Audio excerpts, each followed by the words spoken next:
First year new math unit number 6। आज हम start करेंगे एक्सरसाइज 6.5। एक्सरसाइज 6.5 जो है वो ज्योमेट्रिक प्रोग्रेशन से रिलेटेड है। अब तक जो हमने एक्सरसाइजेस पढ़ी उसमें हमने एरिथमेटिक प्रोग्रेशन, एरिथमेटिक मीन्स की बात की, लेकिन यहाँ पर हम बात करेंगे जीपी यानी कि ज्योमेट्रिक प्रोग्रेशन के बारे में। ज्योमेट्रिक प्रोग्रेशन हमारे पास इस तरह से होता है कि इसका जनरल फार्मूला होता है an is equal to a1 Rn-1। यहाँ पर जो a1 है ये ज्योमेट्रिक प्रोग्रेशन की फर्स्ट टर्म को डिनोट कर रहा है। a1 को हम कहते हैं फर्स्ट टर्म, जैसा कि हम पहले एक्सरसाइजेस में करते थे एरिथमेटिक प्रोग्रेशन में। बिल्कुल इसी तरह से a1 जो है वो सीक्वेंस की फर्स्ट टर्म को डिनोट करता है। उसके बाद यहाँ पर बात आ जाती है r की। जैसे हम एरिथमेटिक प्रोग्रेशन में d यानी कि कॉमन डिफरेंस की बात करते थे, उसको लिखते थे cm यानी कि कॉमन डिफरेंस से, तो यहाँ पर उसकी जगह पर होता है r। इसको हम कहते हैं कॉमन रेशो। d को पढ़ते थे कॉमन डिफरेंस, r को हम कहते हैं कॉमन रेशो। ठीक हो गया। और कॉमन रेशो हम इस तरह से फाइंड करते हैं कि आगे वाली टर्म में से पीछे वाली टर्म को दोनों को क्या करते हैं, डिवाइड करते हैं। तो और n जो होता है वो नंबर जो होते हैं ऑफ टर्म्स उसको शो करता है। तो अब हम ये एक्सरसाइज स्टार्ट करेंगे तो आपको समझ आ जाएगा कि किस तरह से होता है। देखें, ये हमें ज्योमेट्रिक प्रोग्रेशन गिवन है। आपने यहाँ पर 6 टर्म फाइंड करनी है, यानी कि a6 आपने यहाँ पर फाइंड करना है। अगर यहाँ पर हम इस सीक्वेंस को देखें तो फर्स्ट टर्म हमारे पास 6 है, तो वो a1 जो है वो हमारे पास क्या हो जाएगा, -6। यहाँ पर हम बात करते हैं r यानी कि कॉमन रेशो की। कॉमन रेशो हम इस तरह से फाइंड करते हैं कि आगे वाली टर्म को डिवाइड करते हैं पीछे वाली टर्म से, यानी कि -3 को हम डिवाइड करेंगे -6 के साथ। यहाँ से देखिए माइनस से माइनस कैंसिल हो जाएगा, 3 1 ज़ा 3 एंड 3 2 ज़ा 6। तो कॉमन रेशो हमारे पास आ गई है 1/2। तो अब हमें फाइंड करना है a6। तो इसका जनरल फॉर्मूला ये आपने माइंड में रखना है। अब इसको हम लिखते हैं an is equal to a1 Rn-1। ठीक हो गया। हमें फाइंड करना है a6, तो n की जगह पर आप पुट कर देंगे n इज इक्वल टू 6, ताकि हम यहाँ से a6 फाइंड कर सकें। a n की जगह पर आ जाएगा 6, a1 हमने अभी देखा क्या था, -6, r हमारे पास क्या है 1/2, तो r की जगह पर आप लिख देंगे 1/2। n हमारे पास क्या है 6, ये r की पावर में है n-1, तो यहाँ पर r की जगह हमने लिख दिया 1/2, तो n-1 की उसकी पावर में आएगा। n की जगह हम लिखेंगे 6 और साथ में -1। यहाँ पर हमारे पास आ जाएगा a6 is equal to -6 into 1/2। 6 - 1 आपको पता है हमारे पास जो है वो 5 होता है। अब इसको फर्दर सॉल्व कर लेते हैं। यहाँ से देखिए -6 जो है वो एज इट इज़ आ जाएगा। ये 1/2 जो है इसकी पावर 5 है, तो ये पावर जो है 5 1 के साथ भी है और 2 के साथ भी है। अगर आप 1 की पावर 5 लें, यानी 1 को 5 टाइम्स मल्टीप्लाई करें, 1 multiply by 1 multiply by 1 multiply by 1 and multiply by 1, तो हमारे पास आंसर 1 ही आएगा। इसी तरह से आपने 2 को भी 5 टाइम्स मल्टीप्लाई करना है। इस तरह से देखें 5 टाइम्स जो है आप इसको मल्टीप्लाई करेंगे, क्योंकि 2 की पावर भी 5 है। 2 2 ज़ा 4, 4 2 ज़ा 8, 8 2 ज़ा 16 एंड 16 2 ज़ा होता है 32, तो यहाँ पर आ जाएगा 32। उसके बाद देखिए यहाँ से हमारे पास आ जाएगा, इनको जो है हम कैंसिल करते हैं। 2 से कैंसिल हो सकते हैं, 2 3 ज़ा 6, 2 1 ज़ा 2 एंड 2 6 ज़ा 12। तो यहाँ से हमारे पास आंसर आ जाएगा -3/16। तो ये आंसर हमारे पास आ गया a6 का, यानी 6th टर्म हमारे पास क्या होगी, -3/16। तो ये हमारे पास इसका आंसर है। नेक्स्ट देखिए क्वेश्चन नंबर 2 है। यहाँ पर आपने 8th टर्म फाइंड करनी है सीक्वेंस की। ये भी हमारे पास जीपी है, यानी कि ज्योमेट्रिक प्रोग्रेशन में है। तो यहाँ पर फर्स्ट टर्म देखिए सीक्वेंस की है 3, तो हम यहाँ पर लिखेंगे a1 हमारे पास इक्वल है 3 के।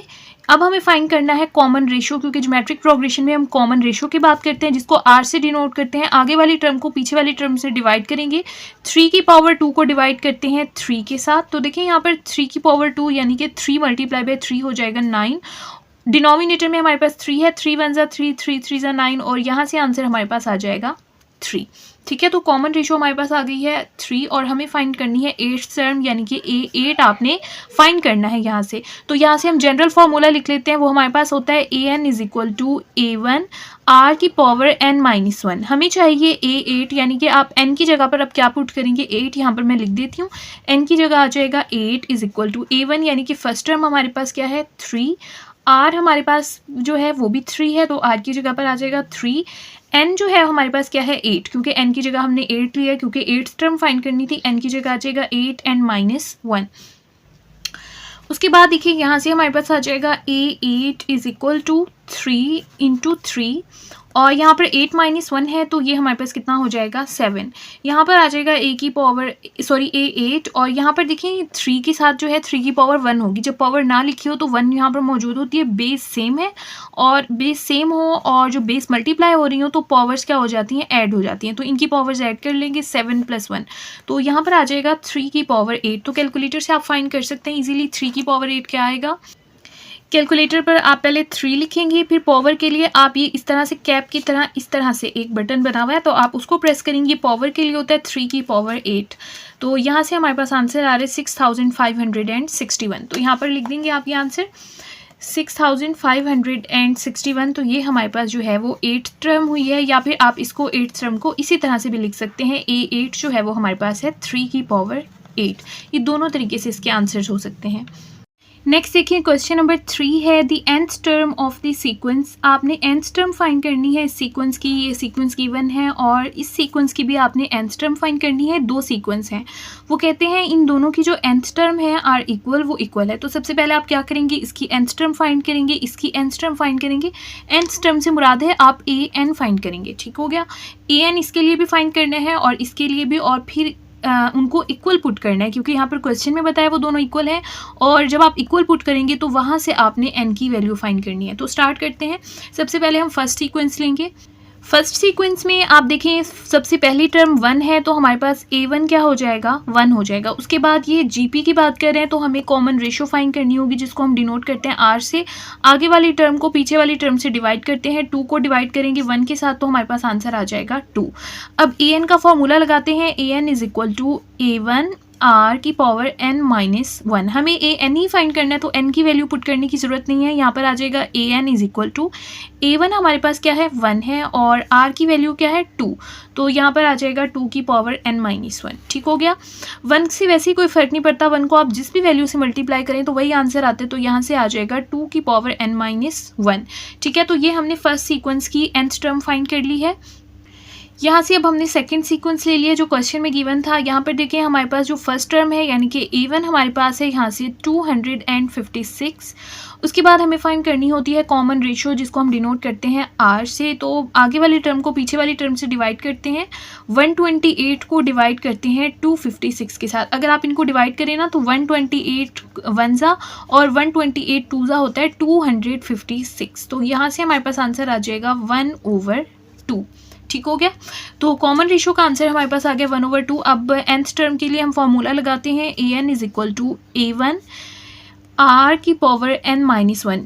यहाँ से आ जाएगा a1 की वैल्यू हमारे पास है 256 और r की वैल्यू हमारे पास है 1/2 और उसकी पावर है n-1। यहाँ से देखें 256 का आप एलसीएम फाइंड कर लें ताकि सिंप्लीफाई हो जाए। 256 का एलसीएम फाइंड करते हैं। 2 1 ज़ा 2, 2 2 ज़ा 4, 1 कैरी आ जाएगा, 2 8 ज़ा 16, 2 6 ज़ा 12, 2 4 ज़ा 8, 2 3 ज़ा 6, 2 2 ज़ा 4, 2 1 ज़ा 2 एंड 2 6 ज़ा 12। यहाँ से आ जाएगा 2 8 ज़ा 16, 2 4 ज़ा 8, 2 2 ज़ा 4 एंड 2 1 ज़ा 2। हमारे पास देखें 2 कितनी टाइम्स आया, 1 2 3 4 5 6 7 8। तो यहाँ पर हम लिख देंगे 2 की पावर 8 क्योंकि 2 जो है वो 8 टाइम्स है। और यहाँ से देखें हमारे पास आ जाएगा 1/2 की पावर n-1। यहाँ से देखिए हमारे पास है 2 की पावर 8। उसके बाद देखिए ये जो n पावर में है n-1, ये 1 के साथ भी है और 2 के साथ भी है। तो ये चीज़ आपने याद रखनी है, 1 की पावर में कुछ भी आ जाए तो उसका आंसर 1 ही आता है क्योंकि 1 को आप 1 से मल्टीप्लाई जितनी भी टाइम्स करें तो आंसर 1 आता है। 1 की पावर n-1 जो है वो 1 के इक्वल होता है। अब हमें 2 की पावर भी लेनी है n-1, तो 2 के ऊपर भी मैंने यहाँ पर लिख दिया n-1 यानी कि पावर हमने सेपरेट अप्लाई कर दी है। यहाँ से हमारे पास आ जाएगा 2 की पावर 8 और यहाँ से देखिए हमारे पास है 2 की पावर n-1। यहाँ पर भी 2 है, यहाँ पर भी 2 है, बेस सेम है हमारे पास। जब बेस सेम हो तो बेस को आप एक बार लिखते हैं। ये दोनों वैल्यूज़ जो हैं वो डिवाइड हो रही हैं, पहली वैल्यू दूसरी वैल्यू के साथ डिवाइड हो रही है और जब वैल्यूज़ डिवाइड हो रही हो तो पावर्स जो हैं वो सब्ट्रैक्ट होती हैं। 8 एज इट इज़ आएगा और जो डिनोमिनेटर की दोनों पावर्स हैं उनको हम सब्ट्रैक्ट करके लिखेंगे। n के साथ प्लस है तो आप n के साथ माइनस लिखेंगे और 1 के साथ माइनस है तो आप क्या लिखेंगे, प्लस लिखेंगे। मल्टीप्लाई में पावर्स ऐड होती हैं और डिवाइड में पावर्स क्या होती हैं, सब्ट्रैक्ट होती हैं। n माइनस का कर दिया और 1 हमने प्लस का, ठीक है। यहाँ से आ जाएगा 2 की पावर 8 + 1 कितना होता है 9 - n। तो यहाँ से हमारे पास जो है ए एन का आंसर क्या आ गया 2 की पावर n - n, और यहाँ से क्या आया था 2 की पावर n - 1। क्वेश्चन में उन्होंने कहा इन दोनों सीक्वेंस की जो nth टर्म है वो इक्वल है, तो इन दोनों की nth टर्म को हम इक्वल पुट करते हैं, यानी कि 2 की पावर n - 1 जो है वो इक्वल आ जाएगा, किसके इक्वल आएगा 2 की पावर n - n के। तो इनको इक्वल लिखते हैं।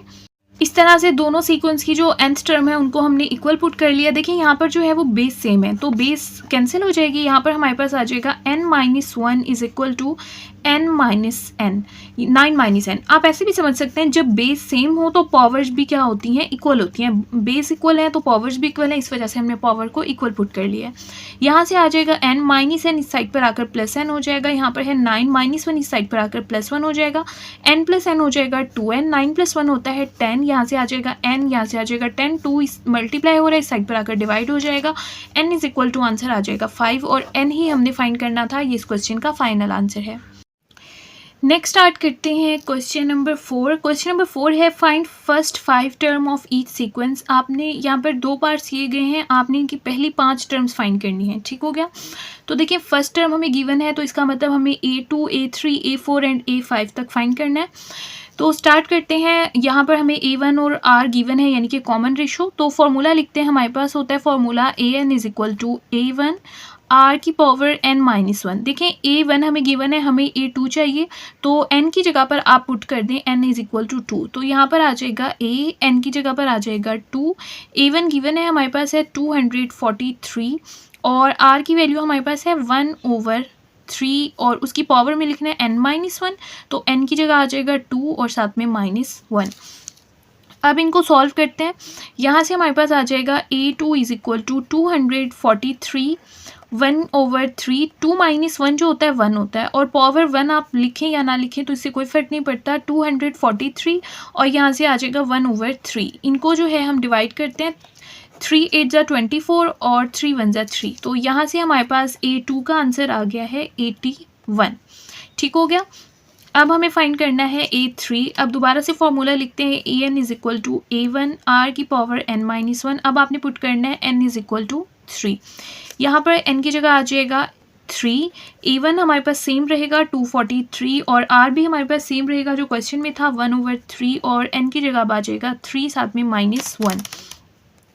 यहाँ से हमारे पास आ जाएगा 243 1/3, और यहाँ से 3 - 1 जो होता है वो 2 होता है। यहाँ से आ जाएगा 243 1 की पावर 2 ले, 1 × 1 1 होता है। 3 को 3 से मल्टीप्लाई करें, 3 3 ज़ा 9 होता है। 243 को 9 से डिवाइड करते हैं तो हमारे पास आंसर आ जाता है 27। तो थर्ड टर्म हमारे पास आ गई है 27। अब हम फाइंड करेंगे फोर्थ टर्म। दोबारा से फॉर्मूला लिखते हैं। AN is equal to A1 R की पावर n - 1। अब हमें A4 फाइंड करना है, तो n की जगह पर आप 4 पुट करेंगे। यहाँ से आ जाएगा A, n की जगह पर आप पुट करेंगे 4। A1 सेम रहेगा 243, R भी सेम रहेगा 1/3, n की जगह पर आ जाएगा 4 - 1। यहाँ पर आ जाएगा 243 1/3, और यहाँ से 4 - 1 होता है हमारे पास 3। तो इसको मैंने नेक्स्ट पेज पर लिख लिया है। अब यहाँ से आ जाएगा 243 1 की पावर 3, 1 × 1 × 1 1 होता है। 3 को 3 टाइम्स मल्टीप्लाई करें, 3 3 ज़ा 9 एंड 9 3 ज़ा होता है 27। तो यहाँ पर 27 आ जाएगा। 243 को 27 से डिवाइड करेंगे, हमारे पास आंसर आ जाएगा 9। तो A4 का आंसर 9 आ गया। लास्ट में हमें A5 फाइंड करना है। दोबारा से फॉर्मूला लिखते हैं। AN is equal to A1 R की पावर n - 1। n की जगह पुट कर दें 5। यहाँ से आ जाएगा A5। A1 सेम रहेगा 243, R भी सेम रहेगा 1/3, n की जगह पर आ जाएगा 5, साथ में है -1। यहाँ से आ जाएगा 243 एंड 1/3, 5 - 1 जो होता है 4 होता है। यहाँ से आ जाएगा 243। 1 को 4 टाइम्स मल्टीप्लाई करें तो 1 आ जाएगा। 3 को 4 टाइम्स मल्टीप्लाई करें, 3 3 ज़ा 9 9 3 ज़ा 27 एंड 27 3 ज़ा 81 हो जाएगा। उसके बाद 243 को आप 81 से डिवाइड करेंगे, तो A5 का आंसर हमारे पास आ जाएगा 3। तो इस तरह से जो आंसर्स हमारे पास आए हैं 5 टर्म्स, वो हम यहाँ पर लिख देंगे लास्ट में। सबसे पहली टर्म जो क्वेश्चन में गिवन थी वो हमारे पास थी 243, ये फर्स्ट टर्म है। सेकंड टर्म है 81 जो हमने फाइंड की, उसके बाद 27, उसके बाद 9 और उसके बाद 3। इस तरह से ये हमारे पास फर्स्ट 5 टर्म है। ये इसका फाइनल आंसर है। यहाँ पर आप लिख देंगे फर्स्ट 5 टर्म्स और फिर इन टर्म्स को लिख देंगे। नेक्स्ट इसका पार्ट नंबर 2, इसमें भी आपने पहली 5 टर्म फाइंड करनी है, बिल्कुल सेम मेथड यूज़ करेंगे। A1 यानी कि फर्स्ट टर्म गिवन है, जनरल फार्मूला लिखते हैं, A2 A3 A4 and A5 find करेंगे। An is equal to A1 R की पावर n-1 होता है। सबसे पहले आप n is equal to 2 put करेंगे, यहाँ पर आ जाएगा A, n की जगह पर आ जाएगा 2, A1 हमारे पास 579 है और R हमारे पास है -1/2 और यहाँ पर n की जगह पर आ जाएगा 2 और साथ में -1, यहाँ से आ जाएगा 579 -1/2, 2 -1 जो होता है वो पावर 1 होती है, तो 1 पावर लिखें या ना लिखें इससे कोई फ़र्क नहीं पड़ता, तो ये डिवाइड नहीं हो सकती, तो A2 का आंसर हमारे पास आ जाएगा -579/2, ये हमारे पास आंसर आ गया A2 के लिए। उसके बाद अब हम फाइंड करेंगे A3, जनरल फार्मूला लिखते हैं, यहाँ पर अब आपने n की जगह पर पुट करना है 3 ताकि A3 फाइंड कर सकें। n की जगह आ जाएगा 3, A1 की जगह आ जाएगा 579, R की जगह लिखा -1/2, n हमारे पास 3 था, 3 -1 आ जाएगा, 579 एज इट इज़ आ जाएगा, यहाँ से आ जाएगा -1/2, 3 -1 जो होता है वो 2 होता है, यहाँ से हमारे पास आ जाएगा 579। देखिए माइनस का भी स्केयर है, तो माइनस का स्केयर लें तो माइनस माइनस प्लस हो जाता है, तो प्लस में कन्वर्ट हो जाएगा। 1 का स्केयर लें 1 × 1 और 2 का स्केयर लें 2 2 हो जाता है 4, तो यहाँ से आंसर आ जाएगा 7 है यहाँ पर 579/4, ये हमारे पास आंसर आ गया A3 के लिए। अब दोबारा से हम फॉर्मूला लिखते हैं, An is equal to A1 R की पावर n-1। अब हमें फाइंड करना है A4, तो n इज इक्वल टू आप 4 पुट करेंगे, यहाँ से आ जाएगा A, n की जगह आ जाएगा 4, A1 जो है उसकी जगह पर हम 579 पुट करेंगे और R जो है हमारे पास वही सेम रहेगा -1/2, n की जगह आ जाएगा 4 साथ में -1, यहाँ से आ जाएगा 579 -1/2, 4 -1 जो होता है वो हमारे पास 3 होता है, यहाँ से हमारे पास आ जाएगा A4 is equal to 579, minus की पावर अगर ऑड हो तो यहाँ पर माइनस ही रहेगा, 1 को 3 टाइम्स मल्टीप्लाई करें 1 आएगा, 2 को 3 टाइम्स मल्टीप्लाई करें 2 2 4 4 2 8 आ जाएगा, और यहाँ से हमारे पास आंसर आ गया 579, साथ में माइनस है और ओवर 8, तो ये आंसर आ गया A4 के लिए। अब हमें फाइंड करना है A5, तो उसके लिए फार्मूला लिखते हैं, यहाँ पर n की जगह पर अब आप पुट करेंगे 5, n की जगह पर आ जाएगा 5, A1 हमारे पास है 579 और R हमारे पास है -1/2, n की जगह आ जाएगा 5 साथ में है -1, यहाँ से आ जाएगा A5 इज इक्वल टू 579 -1/2, 5 -1 4 होता है, यहाँ से आ जाएगा 579, माइनस की पावर इवन है तो माइनस प्लस में कन्वर्ट हो जाएगा, 1 की पावर 4 1 आ जाएगा, 2 को 4 टाइम्स मल्टीप्लाई करें तो हमारे पास आ जाएगा 16, यहाँ से हमारे पास आंसर आ जाएगा 579/16, ये हमारे पास आंसर आया है A5 के लिए। नेक्स्ट स्टार्ट करते हैं question number 5, find the 12th term. आपने 12th टर्म जो है वो फाइंड करनी है। यहाँ पर देखें फर्स्ट टर्म A1 हमारे पास है 1 + आयोटा, हमें कॉमन रेशो भी चाहिए ताकि हम 12th टर्म फाइंड कर सकें। कॉमन रेशो को R से डिनोट करते हैं, आगे वाली टर्म को पीछे वाली टर्म से डिवाइड करते हैं, 2 आयोटा को डिवाइड करेंगे 1 + आयोटा से। 12th टर्म फाइंड करने से पहले हम कॉमन रेशो को थोड़ा सा सिंप्लीफाई कर लेते हैं, क्योंकि डिनोमिनेटर में जो है वो कॉम्प्लेक्स नंबर यानी कि आयोटा आ रहा है। R is equal to 2 iota over 1 + iota. यहाँ पर जो है हम इसको रेशनलाइज करते हैं, आपने नाम सुना होगा, रेशनलाइज इस तरह से करते हैं, डिनोमिनेटर में जो वैल्यू होती है उससे मल्टीप्लाई भी करते हैं और उससे डिवाइड भी करते हैं, साइन चेंज करते हैं, यहाँ पर प्लस है तो यहाँ पर आप माइनस करेंगे। अब इनको मल्टीप्लाई करें, 2 आयोटा को 1 - आयोटा से मल्टीप्लाई करें, पहले 2 आयोटा 1 से मल्टीप्लाई होगा तो 2 आयोटा आंसर आ जाएगा, 2 आयोटा माइनस आयोटा से मल्टीप्लाई होगा -2 आयोटा स्क्वायर आंसर आ जाएगा। उसके बाद 1 + आयोटा एंड 1 - आयोटा, ये A + B and A - B वो वाला बन गया, तो हम कैसे लिखते हैं, फर्स्ट वैल्यू का स्क्वायर माइनस सेकंड वैल्यू का स्क्वायर। पहले हम लिखेंगे 1 का स्क्वायर वो 1 आ जाएगा, प्लस माइनस माइनस और एंड में आ जाएगा आयोटा का स्क्वायर। 2 आयोटा यहाँ से आ जाएगा -2, आयोटा स्क्वायर जो है वो -1 के इक्वल होता है, तो आयोटा स्क्वायर की जगह मैंने -1 लिख दिया, यहाँ पर आ जाएगा 1 साथ में है माइनस और आयोटा स्क्वायर -1 के इक्वल होता है। अब इसको फर्दर सॉल्व कर लेते हैं, यहाँ से आ जाएगा 2 आयोटा माइनस माइनस प्लस होता है एंड 2 1 ज़ा 2, 1 एंड माइनस माइनस प्लस, तो यहाँ से आ जाएगा 1 + 1। यहाँ से देखें दोनों वैल्यूज़ में से 2 सिमिलर है, इसको कॉमन ले लें, यहाँ से रह जाएगा आयोटा, 2 बाहर चला गया, यहाँ पर 1 आ जाएगा, 1 + 1 2 होता है, तो 2 से 2 कैंसिल।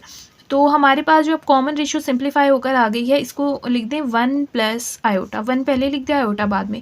तो ये हमारे पास जो है सिंप्लीफाई करने के बाद कॉमन रेशियो आई है, आर भी हमें पता है और A1 भी फाइंड है। तो अब हम 12th टर्म फाइंड करते हैं। 12th टर्म फाइंड करने के लिए पहले आप जनरल फार्मूला लिखेंगे, an is equal to A1 r की पावर n माइनस 1।